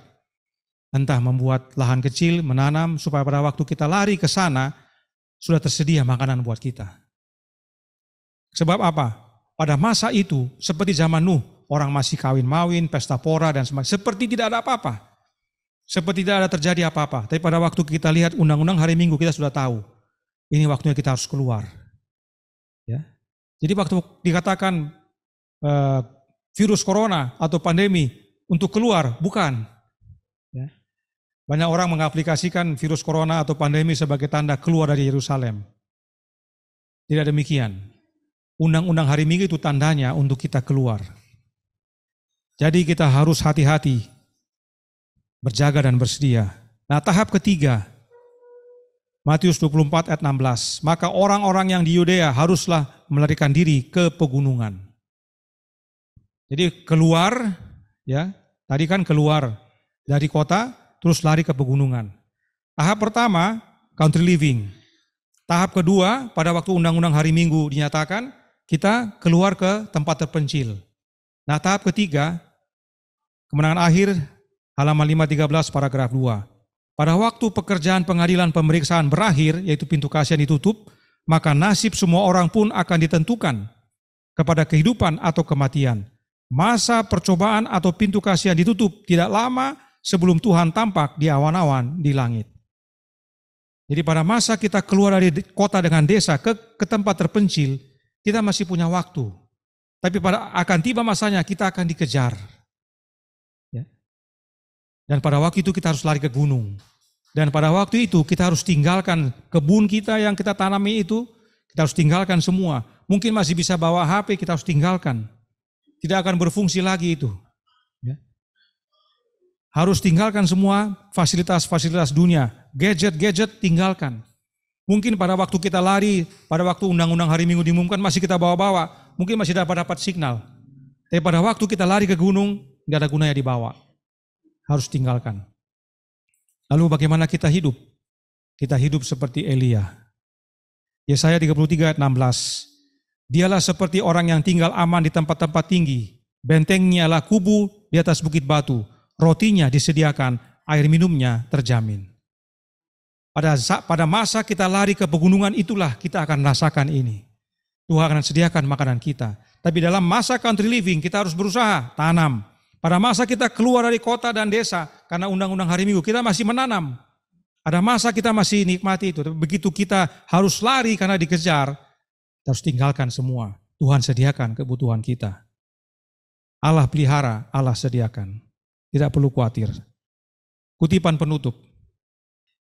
Kemenangan akhir halaman 659 paragraf 2. Pada waktu perintah dikeluarkan oleh berbagai penguasa dunia Kristen untuk melawan orang-orang pemelihara perintah-perintah Allah, hal itu akan menghilangkan perlindungan pemerintah dan menyerahkan mereka kepada orang-orang yang menginginkan kehancuran mereka. Tidak ada lagi perlindungan dari pemerintah. Yang memiliki kekuasaan di agama akan bertindak. Umat Allah akan melarikan diri dari kota-kota dan desa-desa dan bergabung bersama dalam kelompok-kelompok dan tinggal di tempat-tempat yang paling terasing dan sunyi. Banyak yang mencari perlindungan di pegunungan seperti orang-orang Kristen di lembah Piedmont. Siapa ini? Orang Waldensia. Kalau ada disebut Piedmont itu orang-orang Waldensia. Ini di Italia. Mereka membuat tempat-tempat tinggi di dunia ini menjadi tempat perlindungan mereka dan akan bersyukur kepada Allah untuk kubu di atas bukit batu itu. Yesaya 33 ayat 16. Tetapi banyak bangsa dan golongan tinggi dan rendah, kaya dan miskin, hitam dan putih akan dibuang ke perbudakan yang paling kejam dan paling tidak adil. Orang-orang yang dikasihi Allah, perhatikan, akan melewati hari-hari yang melelahkan dan membosankan, dirantai, dikurung di belakang tali besi, dihukum mati, sebagian mati kelaparan di dalam penjara-penjara bawah tanah yang gelap dan yang sangat menjijikkan. Tak ada telinga manusia yang akan mendengarkan erangan dan rintihan mereka. Tak ada tangan manusia yang bersedia menolong mereka. Tapi apakah Allah melupakan? Tidak. Tuhan ingat mereka semua. Perhatikan saudaraku dalam Tuhan, ada umat yang di kota lari keluar, bergabung bersama yang di desa untuk pergi ke tempat terpencil. Apa nasihat bagi kita? Jangan menghakimi. Karena ada banyak orang yang sudah CL merasa lebih daripada yang belum CL. Kalaupun mereka belum CL, itu bukan berarti kesalahan. Tuhan punya maksud bagi mereka. Karena akan ada yang dari kota keluar bergabung dengan yang di desa. Kalau yang di desa merasa lebih daripada yang di kota, atau berbeda daripada yang di kota, bagaimana mau bergabung? Menjadi kelompok dan pergi ke tempat terpencil. Masakan pada waktu mereka datang dari kota, itu kuak ngoni. Orang so bilang dari dulu, coba dari dulu ngoni country living. Nah, bisa saja kan begitu kan? Kita merasa kita lebih dari mereka. Tidak demikian. Karenanya perlu kita aplikasikan country living dengan benar. Tujuannya bukan untuk itu. Kita harus menjadi saksi Allah bagi dunia. Kita tinggal di dunia, tapi bukan dari dunia. Kita tinggal di kota, bukan berarti dari kota. Kita harus bisa hidup berbeda. Jadi kalau Tuhan biarkan ada orang-orangnya tinggal di kota, dia punya maksud dan tujuan untuk itu. Dan nanti yang dari kota dan dari desa lari bersama-sama. Karenanya yang di desa jangan merasa kelompok tersendiri. Kita akan bergabung dengan saudara-saudara kita yang dari kota dan lari ke pegunungan. Nah, karenanya sebagai penutup untuk mengingatkan beberapa nasihat agar bertobat. Ada 7 yang saya catat. Yang pertama, pelajari kutipan-kutipan dalam buku Country Living agar memahami konteks aslinya, agar mengaplikasikannya dengan benar. Karena kita tahu tadi, buku Country Living merupakan kumpulan kutipan-kutipan. Penting bagi kita untuk pelajari konteksnya. Sekarang akses gampang, internet terbuka, tinggal klik-klik kita bisa baca semuanya. Baca dan bantu sesama agar jangan salah aplikasi. Kedua, setiap orang atau keluarga hendaknya mempelajari instruksi tersebut, yaitu instruksi Country Living, memikirkan dan menuakannya, mengidentifikasi dan mengevaluasi pilihan yang ada, dan meminta Allah untuk membuat jelas pimpinannya. Setiap orang atau keluarga. Doakan, jangan sampai gara-gara Country Living suami istri terpisah, keluarga terpisah. Itu sudah salah. Saya ulangi, bagi yang di Zoom juga, sampaikan kepada yang lain. Kalau hidup Country Living membuat saudara terpisah dari suami atau istri, itu salah. Konsep Country Living yang Nyonya White kabarkan kepada kita melalui tulisannya, bukan itu. Itu merupakan pemahaman pribadi atau kelompok atau keluarga. Gambaran besarnya adalah seperti yang tadi. Kita merupakan bagian daripada gambaran besar itu. Bukan kita itu gambaran besar, tapi itu tadi. Ya. Jadi jangan merasa bahwa kalau saya sudah country living, keluarga saya belum, aduh kasihan. Tidak, saya kasihan kepada saudara sekalian yang terpisah gara-gara country living. Kembali kepada keluarga masing-masing. Pelajari lagi, doakan, evaluasi lagi. Supaya Tuhan pimpin. Ya. Yang ketiga, bekerja sama dalam bekerja bagi Allah dalam mengabarkan kebenaran. Jangan berlambat-lambat, hiduplah kudus dan terlibat aktif dalam pekerjaan Tuhan. Sebab pengaruh kehidupan suami besar kepada keluarga. Ingat Lot dan istrinya. Jadi kalau Tuhan panggil, kita sudah doakan, Tuhan bilang, oh pergi, jangan berlambat. Peran suami besar dalam hal ini, untuk membawa keluarganya. Yang keempat, tinggal di luar kota, tetapi bekerja untuk menjaga jiwa-jiwa di kota. Kita tinggal di luar kota bukan berarti menyendiri atau mengucilkan diri. Kita punya tugas untuk bekerja menjangkau jiwa yang di kota. Yang kelima, bangun gereja di kota. Agar orang di kota mengingat adanya Allah, kita berbakti untuk ingatkan mereka. Yang keenam, buat tempat pelatihan orang muda, tempat pengaruh untuk kabarkan pekabaran malaikat ketiga. Contohnya industri, contohnya buka restoran, itu tempat pengaruh, buka tempat pelatihan seperti sekolah atau misionari, agar banyak jiwa yang dapat digunakan mengabarkan kebenaran. Yang ketujuh, jangan bikin koloni, jangan bikin perkampungan. Jika sudah semakin besar, pindah dan buat tempat pelatihan dan penarikan yang baru. Pecah dan pindah, bukan karena masalah. Sebab saya sudah dengar kelompok-kelompok yang country living ini, ada juga yang bermasalah, akhirnya pecah. Itu karena salah memahami makna daripada country living. Kalau kita mengerti dengan betul, kita akan pecah bukan karena masalah, tapi karena hendak mengabarkan di tempat yang baru. Kiranya ini menjadi pembaharuan bagi kita semua, bagi yang sudah CL dan yang belum CL. Dan kalau ada yang salah, perbaiki, bertobat. Doakan supaya pada waktu kita aplikasikan, banyak jiwa boleh kita bawa kepada Tuhan. Tuhan memberkati, saya bawa dalam nama Yesus. Amin.